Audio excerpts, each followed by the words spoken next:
Yes, first some 2-2 at Pittodrie, then 0-0 at Parkhead, but at Dens Park Dundee last night, at last a positive outcome.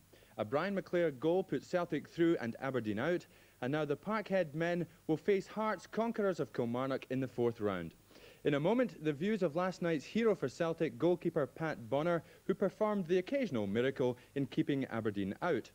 First, a brief look at the highlights described by Grampian Television's Alan Saunders. Aberdeen got a hint of what was to come as early as the second minute. A needle-sharp pass from Paul McStay split the defence, and Brian McClare just failed to cash in. But it was Aberdeen who very nearly took the lead in the 10th minute. A superb Miller cross from the left found Dodds, and his header flew just wide of the Celtic post. The Parkhead team then began to dominate the game, coping much better than Aberdeen with the terrible conditions, and a powerful run by McInally ended with the tall striker driving a shot high over the bar. The goal that killed off the Dons came in the 17th minute. McStay worked a 1-2 in midfield, pirouetted away from a defender, and curled a pass into McClare's path. From 18 yards, he fired in a low shot that gave Leighton no chance. The rest of the half belonged to Celtic, and 5 minutes from the interval, they almost increased their lead when a McLeod corner was headed inches wide by Johnston.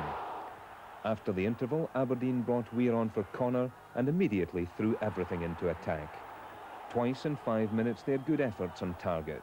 First, a Bet long-range shot was saved by Bonner, then Wright tested the keeper with a rasping 20-yarder.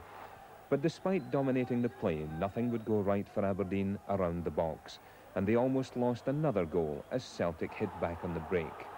McStay robbed Bet in midfield, his pass sent Johnston through, but his snapshot was well saved by Leighton. Aberdeen's last chance to save the game fell to Peter Weir a few minutes from the end. He tried to chip the ball over Bonner, only to see the keeper brilliantly push the ball clear. A disappointing night for the Dons, but tremendous entertainment for more than 21,000 fans in atrocious conditions. Well, Pat Bonner, first of all, what do you remember about that last miraculous save? I just remember the ball coming across and Roy, I think, slipped and it caught Danny unawares, and I think Peter Weir should have hit it with his left peg, and he pulled it back across Danny and gave me a chance to see it, and he tried to curl it around me, and I got my hand to it, fortunately. You were under a great deal of pressure at the end, Pat, weren't you? We were indeed. The first half belonged to us. I think we played great football. The conditions were really bad on the night. Aberdeen, to be fair, came back into the second half and put us under a lot of pressure, but we defended very, very well. What kind of sense of relief was there in the Celtic dressing room afterwards?